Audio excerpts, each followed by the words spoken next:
In those years, my name was Elena Morales, a widow from San Antonio who had poured every drop of energy into keeping her family afloat after my husband's death. My life had been a marathon of double shifts, endless bills, and painful decisions, like selling my engagement ring to pay for my daughter Clara's college tuition, or mortgaging the house to help Andres, my youngest son, when his business collapsed. I was the kind of woman who always carried a wrinkled notebook in her purse, scribbling down every expense, convinced that sacrifice was the only way to guarantee them a dignified future. But one ordinary afternoon, while folding laundry in silence, I felt a crushing pain in my chest that split me in two.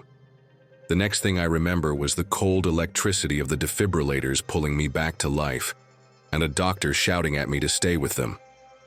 In that instant, I thought death had come too close.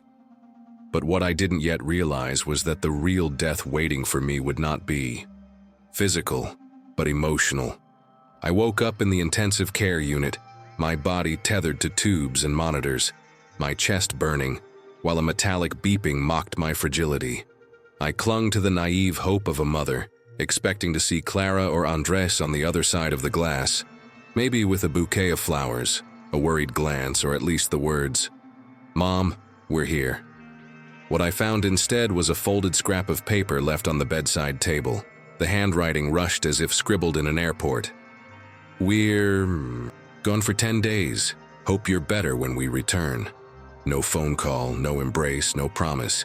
Just a dry sentence that pierced deeper than any physical pain. In that moment, I understood that to them, I wasn't a priority. I was a burden, something they could leave on pause while they went on with their lives. The days in the hospital felt endless. The menu repeated itself like a cruel joke. The same bland gray trays of instant mashed potatoes, watery green beans, and cherry jello. Typical American hospital food, designed to keep you alive but stripped of any warmth, any memory of home.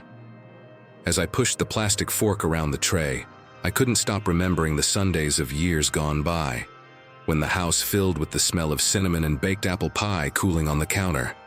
The contrast was unbearable, from the warmth of family gatherings to the sterile coldness of a hospital room where even my children hadn't bothered to appear. At night, when the nurses made their rounds, I would pretend to be asleep just to avoid the question I dreaded most. "Will someone be visiting you tomorrow?" The weight of that silence pressed harder on my chest than the wires taped to my skin. When I was finally discharged, I thought returning home would bring me comfort. I was wrong.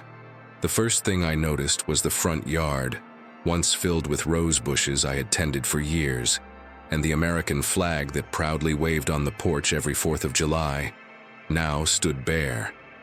The flagpole was empty, the flowers uprooted. Stepping inside, I was met with an unfamiliar smell, a mixture of cheap coffee and fresh paint, as if someone had tried to erase every trace of my life there. The furniture had been swapped for sleek, modern pieces that looked like they belonged in a showroom, not a home. But what shattered me most was the discovery that my wedding photographs, the black and white portraits that had hung on the living room wall for decades, were packed away in cardboard boxes alongside dusty Christmas decorations. My history had been boxed up without my consent, reduced to clutter no longer deemed worthy of display. In the center of the living room, on the coffee table, rested a glossy real estate brochure. In bold, cursive letters it read, "Charming Southern home ideal for young families." That phrase pierced me like a blade. It was my house, the same one where stockings had hung every Christmas, where the aroma of roasted turkey with cranberry sauce once mingled with my children's laughter. Now it was reduced to an advertisement, a commodity. It wasn't just about the sale of property. It was the erasure of my identity, of decades of sacrifice reduced to a line of marketing copy that didn't even carry my name. As I searched for answers, I found a folder hidden in my desk drawer. My hands trembled as I opened it. Inside were documents of power of attorney I had supposedly signed years earlier, just after knee surgery, when I was still groggy from anesthesia. Back Then Clara had told me it was medical insurance paperwork, and trusting her, I signed without reading. Now I understood the trap. The final blow came when I discovered an iPad carelessly left on the couch. On its screen were messages between my own children, Clara and Andres, coldly discussing plans to place me in a nursing home. They used words like breathing room, as if my absence were the only way for their lives to have space. Reading those lines was like receiving a second electric shock to my heart, only this time no one came running to bring me back. For days I wandered the house in silence, running my hands along the walls as though they belonged to strangers. It wasn't only the fear of losing the roof under which I had raised my children.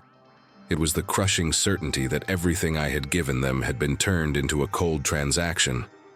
I wept as I remembered the years I came home at dawn, smelling of coffee and detergent from endless shifts, while my children slept, soundly, confident that I would always be there. And now those same children were calculating how best to remove me. It felt as though my motherhood had been mortgaged, with no possibility of redemption. For a while I thought surrender might be the easiest path. To let things take their course, to accept loneliness as my final punishment. But inside me, a spark began to burn, something unfamiliar yet powerful. The decision not to become the passive victim of their ambition. I remembered one of my former students, Mateo Ortega. As a teenager, he had been painfully shy, the kind of boy I encouraged to raise his hand in class, to speak even when his voice trembled. Now, years later, he was a lawyer in the city. Something inside me said it was time to seek him out. When he walked into my living room, dressed in a gray suit with a firm gaze, it felt like fate had come full circle. The student I once protected now stood as my protector. Mateo reviewed the documents carefully, flipping each page as if piecing together a puzzle. After a few minutes, he lifted his eyes and said with calm firmness, "This doesn't give them the right to sell your home, Mrs. Morales. What you signed only granted limited authority for medical paperwork. Nothing more." Relief washed through me like a warm river after months of icy despair. I wasn't crazy. I hadn't imagined the betrayal. My own children had tried to manipulate me, but the law was still on my side. Seeing Mateo so assured returned to me. Something I had lost back in the hospital. The sense that my life still carried worth. With his help, we filed suit. The court rescinded the supposed authorization, restoring my legal control over my property. I remember the day I changed the locks on the house. Turning that new key was like reclaiming a piece of myself. When Andres stormed in demanding answers, I found strength I didn't know I possessed. I told him this was no longer his house, that not a single inch of floor would ever again be used against me. His face, so accustomed to arrogance, hardened into silence. I had won that battle, but a deeper truth became clear. Though I had regained the house, living there meant coexisting with the shadows of betrayal, and I no longer wanted to dwell among ghosts in living flesh. That was when I made the hardest, yet most liberating decision of my life, to sell the house on my own terms. I would not allow it to be used as currency in someone else's game. I set a strict condition: only cash buyers, people who truly valued the property without tricks or loans.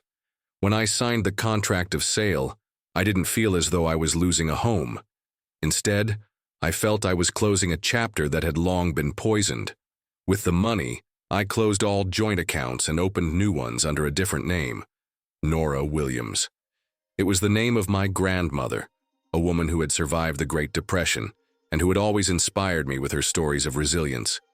The act of writing Nora Williams for the first time was almost ceremonial. It was as if I had buried Elena Morales, the selfless mother, and given birth to a new woman, one unchained from the bloodlines that had hurt her. On the kitchen table, I left 2 dry notes for my children. "Thank you for teaching me who you really are." No tears, no pleas, just the irony of a final goodbye. Then I climbed into an old car I had bought deliberately to go unnoticed and drove for hours along back roads. Crossing into Arkansas, I reached a small town called Fair Haven. where for the first time in years the air didn't suffocate me, it embraced me.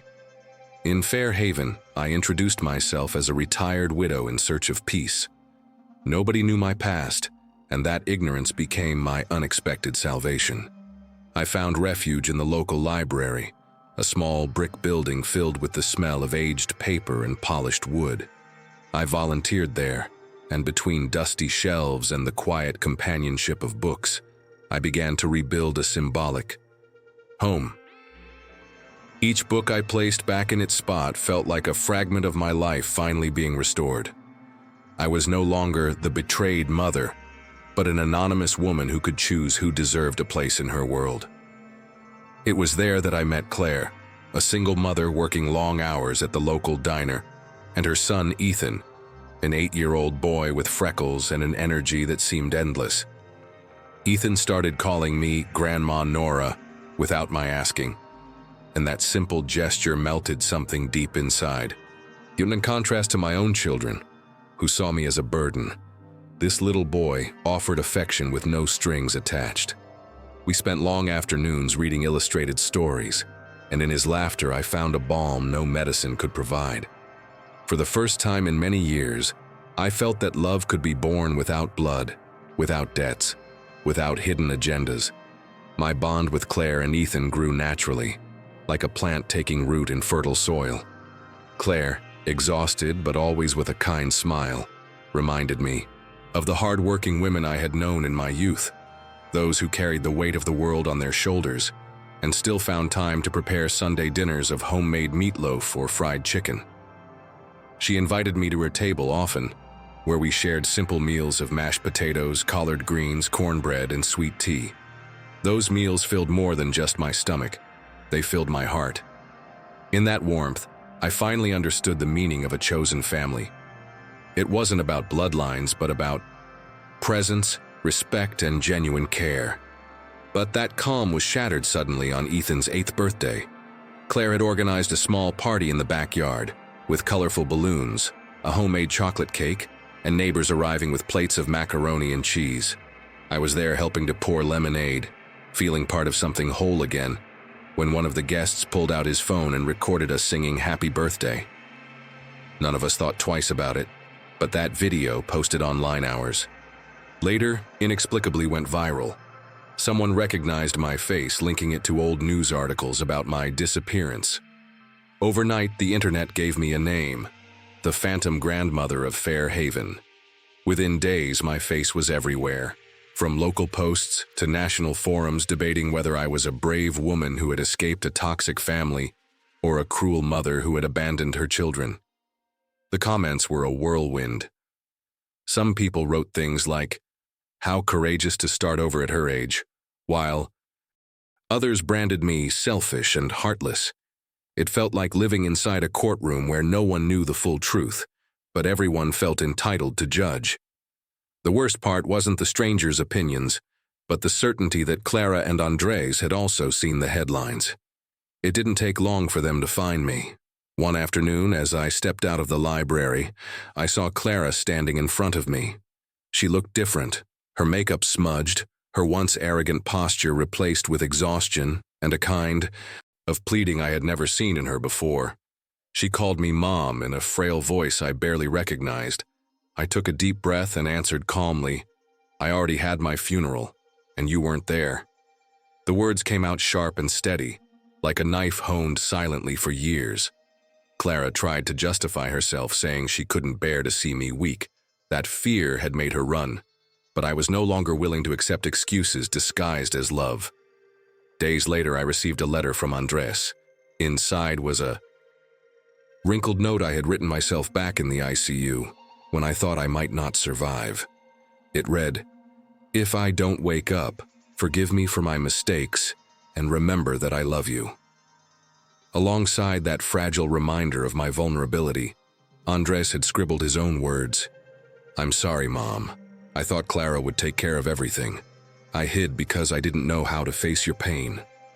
His message came with an odd invitation. He asked me to meet him at the cemetery in front of his father's grave.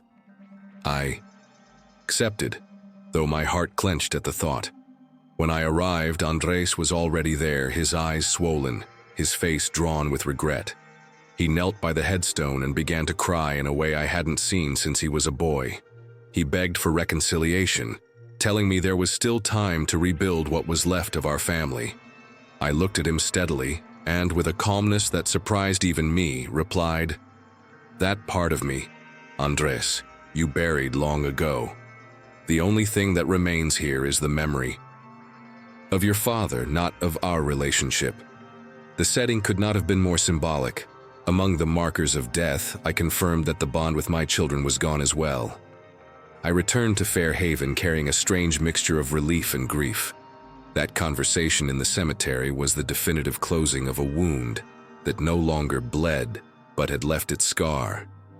In my journal, I began to write a list: what I had lost and what I had gained.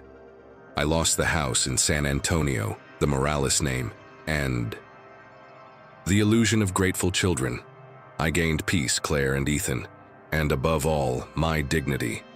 Putting those words to paper was like redefining my life, not by absences, but by the new presences I had chosen to embrace. Afternoons at the library and impromptu dinners at Claire's table became my favorite routine. I helped Ethan with his homework, told him stories about constellations, and he answered with colorful drawings that he taped proudly to the refrigerator. In those small, ordinary moments, I realized I didn't need to heal from what had happened, because I was already whole. The love of my chosen family wasn't a patch over an old wound. It was a solid foundation, giving me a new sense of belonging. Whether we were tossing a worn football in the yard or sharing a slice of pecan pie still warm from the oven, I understood that life had given me a second chance, more honest and more genuine than the first. As time passed, I stopped looking back. No longer did I torment myself with questions of whether Clara or Andres would ever feel true remorse. I had learned that love is not measured in bloodlines or surnames, but in who stays when you are weak, who reaches for your hand without expecting anything in return. That became the greatest lesson of my life. Family is not always the one you are born into. It can be the one you choose along the way. And I had chosen mine in Fairhaven, surrounded by books, children's laughter, and simple meals that meant more than any inheritance ever could. Today I sign my letters and journal entries as Nora Williams. That name is no longer a disguise. It is the confirmation of my freedom. I don't see myself as a broken woman or a victim, but as a survivor who turned abandonment into rebirth. If I could say anything to whoever reads this, it would be this: it is never too late to begin again, even if it means burying a painful past and rising under a new name. My story is not that of a mother who lost her children, but of a woman who at last found herself.